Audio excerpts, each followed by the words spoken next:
सहारा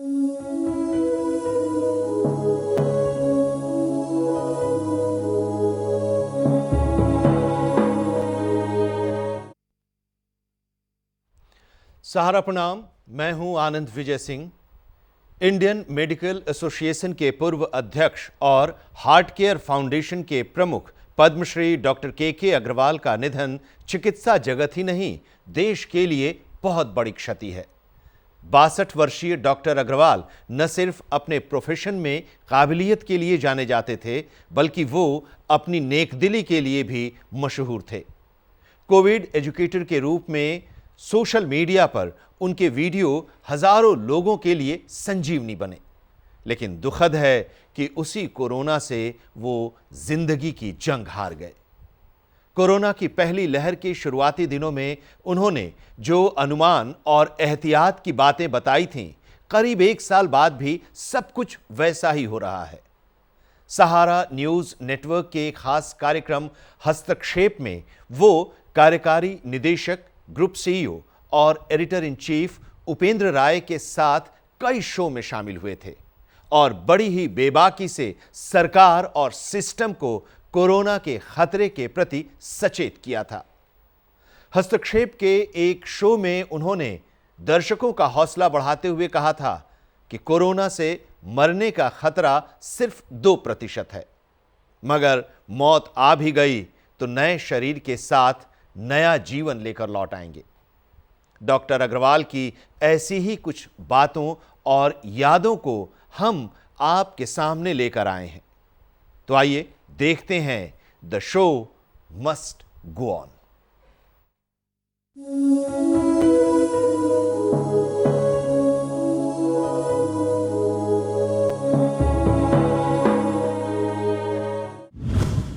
doctor साहब, मौजूदा स्थिति में आप चूंकि बहुत करीब से सभी चीज़ों को देख रहे हैं, खबरों पर भी नज़र बनाए हुए हैं, ऐसी स्थिति में आप क्या सुझाव देंगे? सबसे इंपॉर्टेंट है ट्रायज सिस्टम।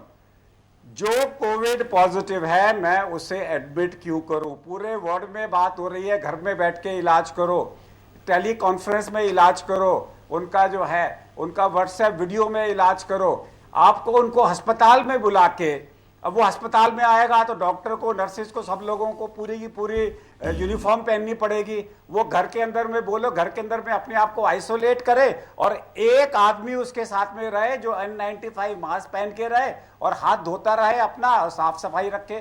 क्यों भर्ती करने की जरूरत है? 90% लोगों को अगर हम भर्ती नहीं करेंगे तो हमारे हेल्थ केयर वर्कर्स इन्फेक्ट नहीं होंगे। अस्पताल में सिर्फ वो लोग आने चाहिए जिनको आईसीयू की जरूरत है या वेंटिलेटर की जरूरत है। मीडिया वालों को क्या सावधानी रखनी चाहिए?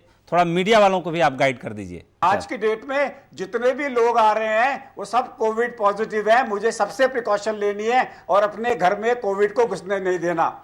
अब आपके लोग मेरे को लाइव करने आए हैं तो मैंने बाहर छज्जे में इंतजाम किया है, मेरे कमरे में, मेरे ड्राइंग रूम में नहीं, क्योंकि ये छज्जा ओपन है, ओपन एरिया में कर रहा हूं क्योंकि ओपन एरिया में वेंटिलेशन है। अंदर मेरा एसी होता तो मैं आपके लोगों को वहां से नहीं करता। मैं ओपन एरिया में करा रहा हूं ताकि कोविड महाराज जी आए भी तो चले जाए हवा के अंदर में। कोरोना की लड़ाई कितनी लंबी हो सकती है डॉक्टर साहब? सिर्फ एक बीमारी है जो खत्म हुई थी, वो सार्स है, लेकिन वो इसलिए खत्म हुई थी क्योंकि वो सीरियस केस, सिर्फ आदमी जो सीरियस होते थे वो बीमारी को फैलाते थे। लेकिन वही सार्स, अब इसका नाम सार्स 2 है, अपना रूप बदल के वापस आ गया है। लगता नहीं है नेक्स्ट 10 साल तक इसके केसेस नहीं आएंगे।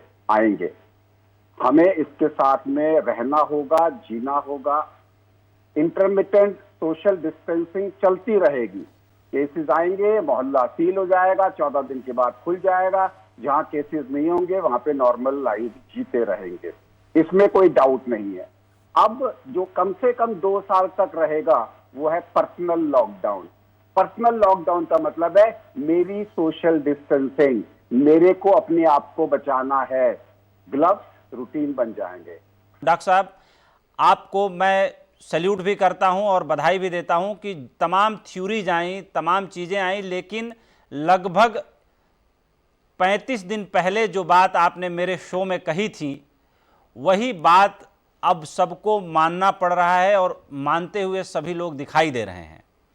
तो पहला सवाल तो ये कि आपने इतना पहले ये अनुमान कैसे लगा लिया था? आप चीन तो घूम के नहीं आए थे। मैं चीन तो घूम के नहीं आया, लेकिन अगर हम सारी हिस्ट्रीज को लें तो जी। एक तो मैं करीबन 19 कंट्रीज से रोजाना संपर्क में हूं, बिकॉज मैं सारी एशियन कंट्रीज का प्रेसिडेंट हूं। हम लोगों ने एक मीटिंग भी करी थी म्यांमार में इस कोविड के बारे में। I am been following it from day one, और मैं कंटिन्यूसली प्राइम मिनिस्टर को लिखता रहा हूं कि ऐसा करो ऐसा करो, और जब मेरे को लगा कि वहाँ से कोई सुनवाई नहीं है तो मैंने लिखना बंद कर दिया। 1 महीने तक मैं वो सारी चीज़ें जो मैंने लिखी वो कभी 2 महीने बाद में होनी चालू हुई। तो आज की डेट में, आज जो आप बात कर रहे हो पीक की, हम इंडिया के पीक की बात नहीं कर सकते। हमें बात करनी है पीक की, हर स्टेट की। हर स्टेट में पीक अलग अलग आएगा। डॉक्टर साहब, 1918 में जब स्पेनिश फ्लू आया था और कहा जा रहा है कि 100 साल बाद अब चूंकि कोरोना आया है, आप क्या मानते हैं कि 100 साल में मेडिकल साइंस ने बहुत ज़्यादा तरक्की कर ली है? जो मोर्टेलिटी रेट उस वक्त में दर्ज किए गए थे कि सीधे 50 लाख लोग एक बार में मर गए थे, फिर और जो उसका रुक रुक करके जो उसका फ्लो आया उसमें करोड़ों लोग मरे। तो ऐसी स्थिति में 100 साल बाद और 100 साल पहले, चूंकि अब ये ऐसा समय गुजर रहा है कि लोगों के पास काफ़ी वक्त भी है, लोग काफ़ी पढ़ भी रहे हैं, और चूंकि इंटरनेट ने लोगों के जीवन में इतना गहरा जगह बना लिया है कि लोगों के पास बहुत सारा रेडी मटेरियल अवेलेबल है, बहुत सारा व्हाट्सएप पे चीज़ें आ रही हैं, जा रही हैं, लोग फॉरवर्ड कर रहे हैं। मैं ये जानना चाहता हूँ आपसे कि जाहिर सी बात है कि 100 साल बाद मेडिकल साइंस बहुत आगे निकल चुका है, बहुत तरक्की कर चुका है। 100 साल पहले की स्थिति और 100 साल बाद की स्थिति में तुलना नहीं किया जा सकता। फिर भी क्या वजह हैं कि अमेरिका में और यूरोप में मोर्टेलिटी रेट इतना ज़्यादा हो गया? सबसे पहले तो मोर्टेलिटी रेट अमेरिका में 6% है, हमारे यहाँ 4% है जी। लेकिन मोर्टेलिटी हमें कैलकुलेट करनी है number of deaths today versus number of patients 14 days back. बिल्कुल। अगर हम ये सोच के चले कि 14 दिन पहले हमारे कितने पेश थे और आज कितने मरे, तो उसके हिसाब से हमारी मोर्टेलिटी भी 6% है। बिल्कुल। 6% का मतलब है कि जितने केसेस 14 दिन पहले थे उसमें से 6% मर गए। 6% मर तो गए। मोर्टेलिटी से हम कंपेयर नहीं करते किसी भी बीमारी को जी। हम कंपेयर करते हैं नंबर ऑफ केसेस से। नंबर ऑफ केसेस इंडिया में कम है, नंबर ऑफ केसेस अमेरिका में ज्यादा है। कहीं ना कहीं पे अमेरिका के पास जुगाड़ नहीं है, इंडिया के पास में हर चीज का जुगाड़ है। अमेरिका में लोग अकेले पड़ गए, वहां फैमिली का जुगाड़ नहीं है। अमेरिका में नमस्ते करने का जुगाड़ नहीं है कि एकदम से सीख जाएं। वहां पे सोशल आपके साथ में एकदम से लोगों का सपोर्ट नहीं है। वहां पे अहंकार है कि हम तो ठीक हो जाएंगे, हमें कुछ हो नहीं सकता उसके साथ में। So you can't compare two different cities. हमें अपने आप को बचाना है। जहां तक आप सवाल कर रहे हो 1918 स्पेनिश फ्लू का, अब वो नहीं है डर हमारे पास में। अब जो हमारे पास में डिसीज आई है, अगर हम ये सोशल डिस्टेंसिंग नहीं करेंगे तो वही हाल होगा जो स्पेनिश फ्लू का हुआ था। अब जो हमारे को आंसर मिल गया है इस पे। आपको क्या लग रहा है कि लॉकडाउन 5 की तरफ बढ़ना चाहिए या पूरे तरीके से खोलते हुए केवल रेड जोन्स को बस लॉकडाउन में रखना चाहिए? आपका क्या, एक डॉक्टर होने के नाते, क्या पॉइंट ऑफ व्यू है? So let me clarify one जी। शाहनवाज जी भी यहाँ बैठे हुए हैं, उनको भी ध्यान से मैं चाहूँगा कि सरकार ने लॉकडाउन इसलिए नहीं किया कि हमने बीमारी को जीरो करना था। जी। अगर ऐसी मंशा होती तो 31 जनवरी को जब public health emergency international declare हुई थी और भारत में पहला केस आया था, तो इंटरनेशनल बॉर्डर बंद कर दिए होते। और उस वक्त में अगर हम सारे इंटरनेशनल बॉर्डर बंद कर देते और उस बंद करने के बाद में कुछ नहीं होता तो लोग क्रिटिसाइज करते आपने क्यों बंद कर दिया। तो उस वक्त में 31 जनवरी को सरकार के पास में 2 डिसीजंस थे कि हम इंटरनेशनल बॉर्डर बंद करें कि नहीं करें।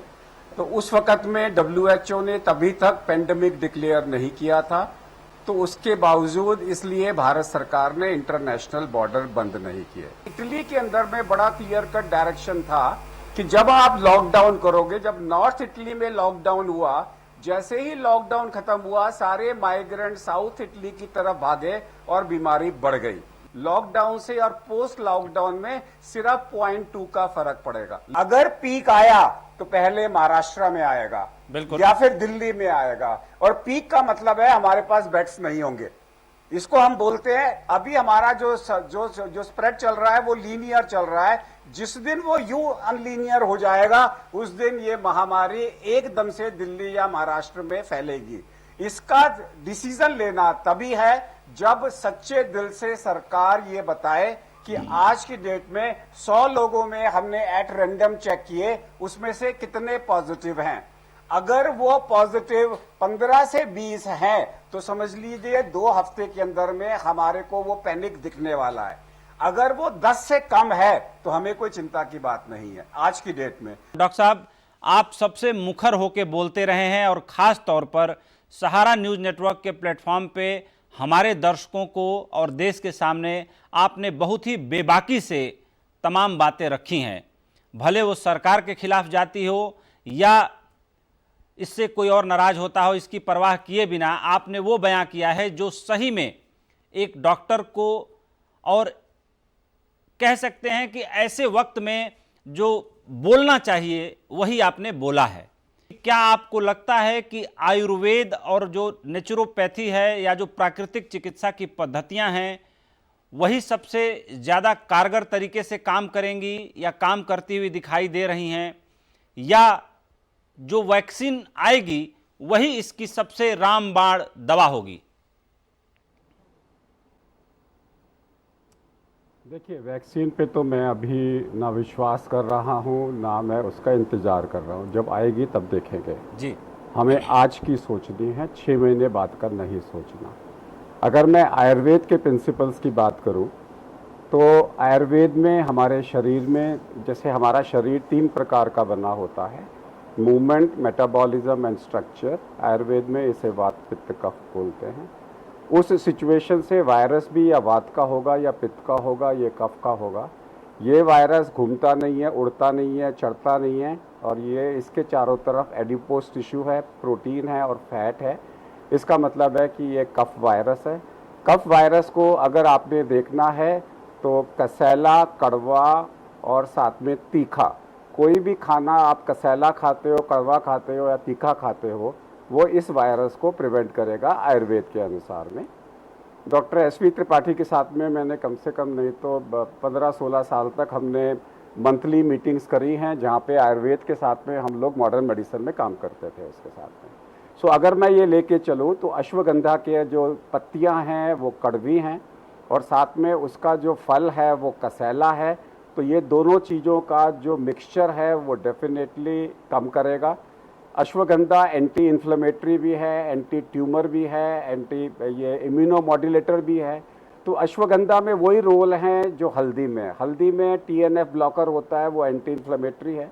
तो मेरे ख्याल से हल्दी का दूध और अश्वगंधा 2 ऐसी चीज़ें हैं जो डेफिनेटली आयुर्वेद के अनुसार में इस सिचुएशन में इसका ट्रायल करना चाहिए कि 1 हफ्ते बाद में देखें वायरल लोड कम हो रहा है कि नहीं हो रहा और लोगों को ये बीमारी बच रही है कि नहीं बच रही है। आप इसको हाइड्रोक्सीक्लोरोक्विन का विकल्प ना मान के आप एक ग्रुप को हाइड्रोक्सीक्लोरोक्विन के साथ में दो और एक ग्रुप को बिना हाइड्रोक्सीक्लोरोक्विन के दो और देखो कि कितना फ़र्क पड़ता है। अगर हम इस दवाई को डालते हैं तो कितना फ़र्क पड़ेगा। तो जो भी चीज़ कड़वी होगी, कसैली होगी और तीखी होगी, वो डेफिनेटली गिलोय भी जो है वो कसैला है। जितनी भी चीज़ें आयुर्वेद वाले नाम ले रहे हैं, बेसिक प्रॉपर्टी, क्योंकि कसैला, कड़वा और तीखा ये ड्राइंग एजेंट्स हैं। ये ओबेसिटी में भी हमारा जो फैट एक्यूमुलेशन होता है ये उसमें काम करते हैं। इसलिए मैं पूरे विश्वास के साथ कह सकता हूँ कि ट्रायल होने चाहिए। आयुर्वेद की जो दवाइयाँ जिसमें कसैला, कड़वापन है और साथ में तीखापन है, वो कोई भी हो, उसके कॉम्बिनेशंस के काढ़े से आपको देखना चाहिए वायरल लोड कम हो रहा है कि नहीं हो रहा। जहाँ तक वैक्सीन का सवाल है, उसमें ऑटो वैक्सीन की एक टेक्निक होम्योपैथी में है जिसे नसोट बोलते हैं, उस पर भी काम होना चाहिए। Arsenic album, yes, it has some antiviral properties. Camphor में भी एंटीवायरल प्रॉपर्टीज़ हैं, तो उसमें भी कोई हार्म नहीं है। जहाँ तक नेचुरोपैथी का सवाल है, जो सब्जियाँ कसैली हैं और कड़वी हैं, जैसे मूली है, जो भी कसैली, कड़वी है और तीखी है, जैसे काली मिर्च है, वो नेचुरोपैथी के अंदर में भी। सो आज की डेट में इंडिया के अंदर में, क्योंकि जब आपको मालूम है कि 90% लोग माइल्ड बीमारियां हैं, उन्हें कुछ नहीं होने वाला, और ये पेशेंट्स ऑलरेडी दिल्ली के होम्योपैथी और आयुर्वेद अस्पतालों में भर्ती हैं। आप इन पे ट्रायल करके देखिए कि एक हफ्ते के बाद में इनका वायरल लोड कम होता है कि नहीं होता, और अगर पाया जाता है तो इनको एक बहुत बड़ी सक्सेस भारत में मिलेगी। डॉक्टर साहब एक बहुत और जहां तक ये हनी का सवाल है, जी। जैसे ही वायरस मेरे अंदर घुसेगा तो मेरे को थोड़ा सा मीठा आइटम चाहिए, तो इसलिए जो हनी के ऊपर में एक्सपेरिमेंट कर रहे हैं कि जब वायरस अंदर हो जाता है तो आयुर्वेद वाले च्यवनप्राश देते हैं या फिर साथ में ये लोग आंवला देते हैं। उसका उद्देश्य ये है उस टाइम में थोड़ा सा स्वीट एलिमेंट देना जरूरी होता है। डॉक्टर साहब एक स्वाभाविक सा सवाल है, चूंकि आम तौर पर हमारे देश में जब मौसम बदलता है तो सर्दी जुखाम वायरल फीवर होता रहता है।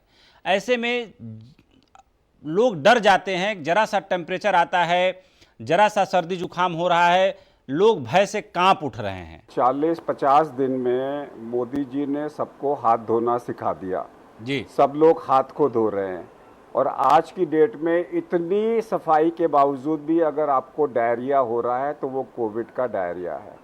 सब लोग मास्क पहन रहे हैं और सब लोग जो है सबको कफ हाइजीन के बारे में पता लग गया, तो आज की डेट में अगर खांसी जुकाम होता है सोच लो वो कोविड है या नहीं है। कोविड की प्रिकॉशंस आप लो, क्योंकि एक समय आने वाला है जब टेस्टों की महत्वता नहीं रहेगी। मेरे ख्याल से अब ये जो है कि इसको ऑफिस बंद कर दो, क्लोज कर दो, मार्केट क्लोज कर दो, इसका समय चला गया है।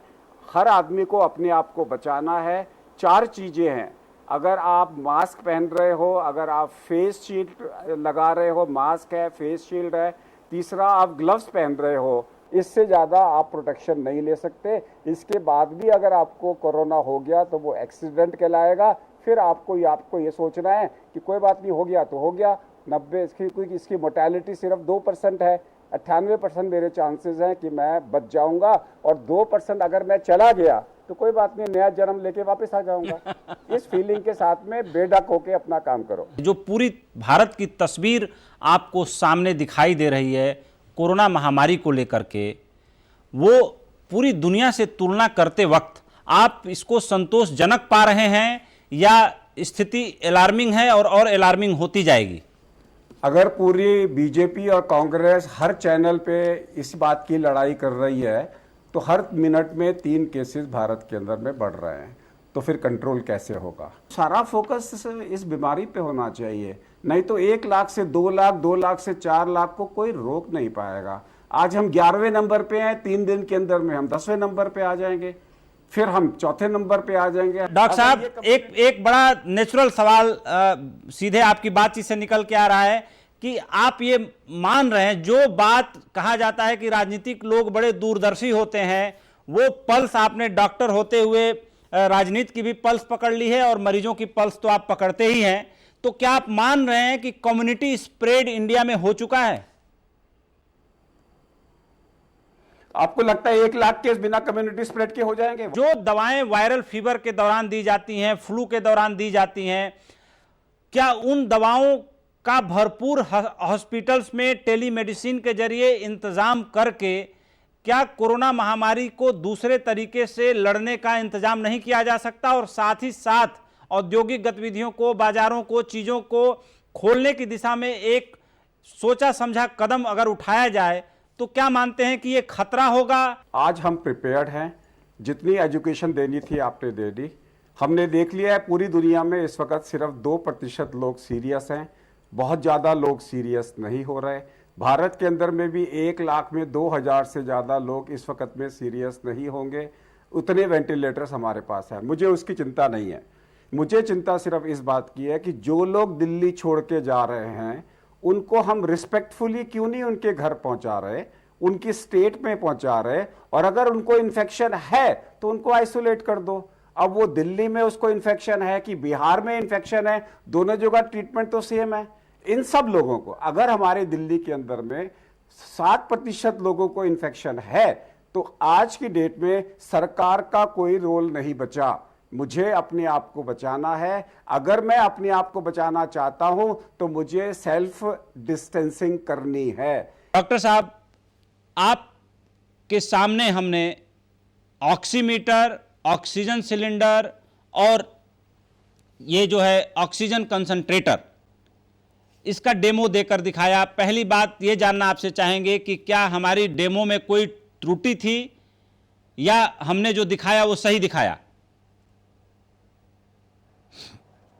बिल्कुल सही दिखाया।